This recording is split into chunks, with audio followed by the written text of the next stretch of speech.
There are a lot of questions about what's next for Harvey Weinstein. Yesterday, the movie producer was found guilty of rape in the 3rd degree and for committing a criminal sex act in the 1st degree.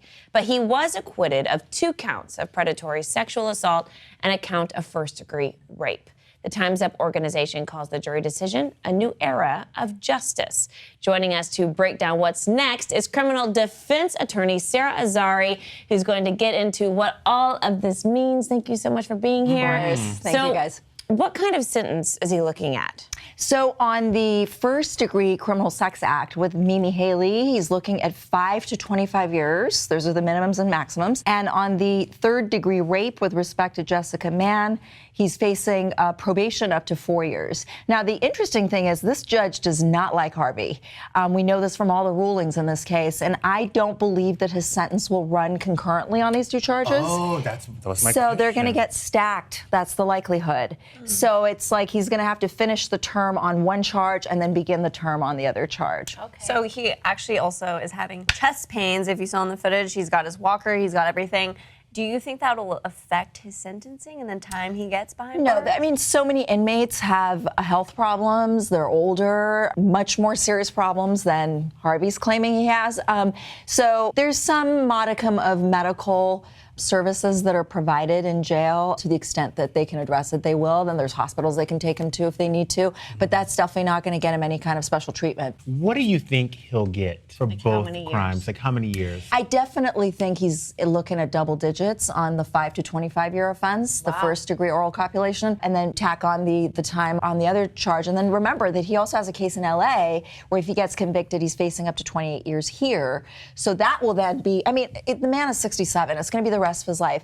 And, you know, the thing to me about this, I'm a defense attorney, so I represent men like Harvey. Okay, so what was really dangerous about this verdict for me is as much as I support believing women, empowering women and all that, this sends a message that we're now going to believe just the women. We don't need physical evidence. We don't need corroboration. We don't need really anything else. I mean, there were 7 men on the jury, and these women's testimony, even though there was problems with it and their credibility, they were completely believed. So now men are going to have to read minds moving forward to protect themselves. And then you have this issue of that whole Beauty and the Beast moment for the prosecution that was so awkward. Okay, I was hoping you were going to bring it up. Right. We need to talk about that. Right. So the idea was this, and I can't believe the court allowed this evidence to come in, but Jessica Mann testified in great detail about Harvey being deformed sexually, having acne on his back, just a complete monster. Okay? Yeah. And so the idea for the prosecution was, and look at this beautiful woman. This beautiful woman would never touch a monster like this willfully, you know, with consent. So now we have the idea of if the accused is a monster, then it eviscerates the defense of consent, which is really scary. Well, how do you normally, you know, prove something like this whenever you're trying to defend somebody who, you know, the allegation comes from years past? Right. This, I mean, the oral copulation was 2006. The rape was in 2013. You look at the circumstances. You look at perhaps who they reported to immediately, how they reacted afterwards. Both of these women had very loving connections with Weinstein. One had a relationship, called him a father figure. The other one signed off emails, peace and love, lots of love, miss you lots, you know.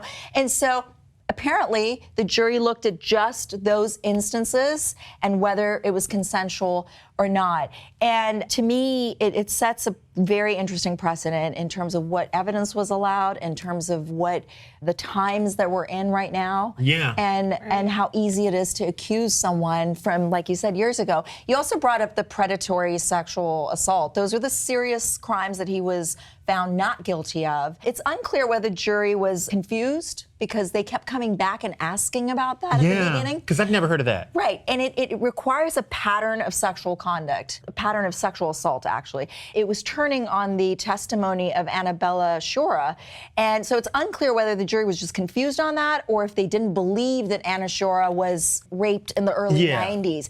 And so without her rape being believed as a basis to establish the pattern, they couldn't get to the predatory sexual. Let me ask you a question. In your years of being in this industry and defending, countless people, do you really believe that those jurors did not let the media sway their decision? Absolutely not. It is so difficult to be someone, a public figure, high-profile celebrity, someone like a Hollywood mogul like Weinstein with 100+ accusers all over the papers. He spearheaded the MeToo movement, and then suddenly you have a fair and impartial jury. It's very hard to put aside your biases and your beliefs as human beings and just focus on the evidence. And so you go with the fairest and the least impartial. Best you can do. That's the best you can do. Thank you so much for course. joining It was us great and breaking seeing you it guys. down. Yeah. Great to see you too. You guys can check out her new book called Unprecedented. It's available, March 1st.